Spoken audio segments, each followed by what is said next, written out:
So I'm Frederick Hirsch from Nokia. I work in a group that's been working with the Open Web platform for some time, and we're looking now into education, the Open Web platform for education, to see what we can do. So we're learning actually. So I'm very pleased to be here, and I hope to learn a lot. I'm fairly new to some of this. So what we're doing is we're working with a part of our group's in Finland, and they work with the educational system in Finland, and they have a research group, a good group that works with students associated with the schools in the town in Finland. So they're actually testing this out, trying to work with real people in a school. And it turns out that trying to do something fairly simple that seems fairly simple raises a lot of questions. It gets complicated fairly quickly. So it's kind of interesting that doing something very simple in the classroom gets difficult fairly quickly. And I didn't mention it in the slides, but essentially the classroom itself is a distributed system with many players, the teacher and the students, and they're interacting over a network, and there's a back end with servers and the client machines and so on. So it's already a complicated system. Now I got to figure out how to move the slides. Oh, okay. No, I just have to do the page down or whatever. Anyway, so the use cases are fairly simple. So basically there's three use cases, and they're very straightforward, so there's not but they get interesting.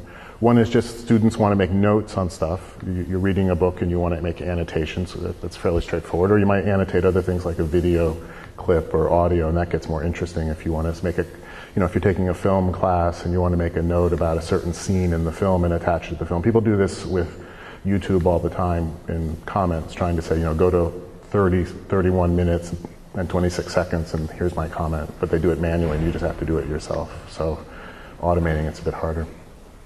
So that's one thing, writing notes, and then it gets more interesting because you can share it among groups of students, have groups work together and share their notes or share them with the teacher and so on. So making notes is one fundamental case, right? We've been talking about that.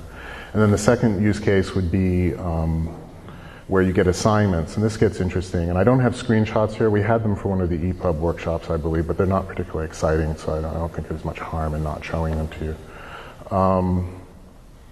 Where you have assignments, where you can have, for example, just a worksheet where you answer the questions, but it's kind of interesting to say, why don't I just transform that into annotations? So your answers actually annotate but question form. It's sort of different than just filling out a form. Instead, they become annotations.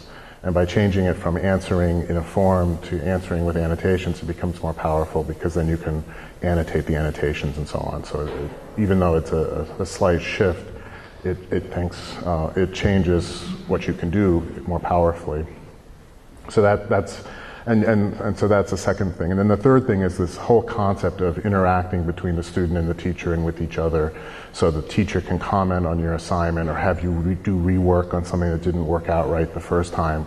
And the whole annotation approach allows this, again, naturally, because you can now take something that you did and keep going with it instead of just having it a single thing or printing it out again or whatever.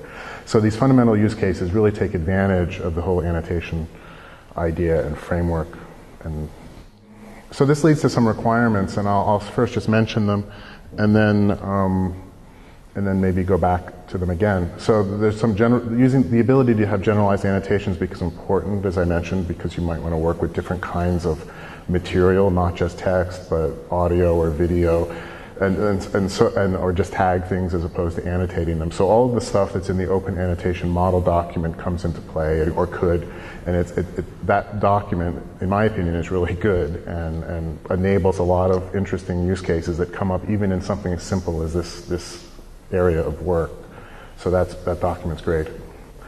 Then the other thing is the provenance of annotations. You might want to know who did what, when they did it, so that you can go back and figure out what happened. That becomes important in education, obviously. And then if you're going to do assignments where you want to be able to iterate through the assignment results or through the material without having to search for it in the source document, so the ability to go through annotations in an ordered way makes a difference. And then there's the whole idea of access control and knowing who's, how annotations are grouped and who is working on stuff is important. And this raises a whole lot of subtle issues, right? Like because identity management comes into play, and access control and all that. But that's sort of a little bit, I don't know, that might be a little bit out of scope of the work group, but that's related. And I'd like to mention that there's another couple of requirements I didn't list. So one is where you're trying to do this with EPUB, and so EPUB's evolving rapidly, so I think that a requirement on the work group is to integrate with the EPUB and the digital publishing interest group and all that stuff. So that's important, and it raises also issues of how do you package this material and share it. So that's part of the difficulty we're having is how do you do this with EPUB? Or the education stuff will eventually move away from that perhaps to the education information systems where it's all online and discrete, but right now we're working with EPUB, and there's a lot of benefits for textbooks to be able to work with a traditional textbook. So then finally, I have a couple of comments just really quickly about the work group itself, the chartering. I think it would be a mistake to restart the open annotation data model work all over again. I think it's a great piece of work, and I would like to see it go to rec really quickly and not try to rework it. I don't think that would be a good use of time. And it's extremely powerful if you looked at it, obviously. And then we need the RESTful API to include search, because you might want to search for the annotations that relate to a topic, whether it's education or whatever. And then the JSON LD is important as well. JSON is really important for a lot of the web-related stuff. And then there's some detailed charter things that I won't go through now, but we need to be really careful with the charter. We'll talk about that later. I don't know how the time is, and I don't know, but that's what I had. Thank you.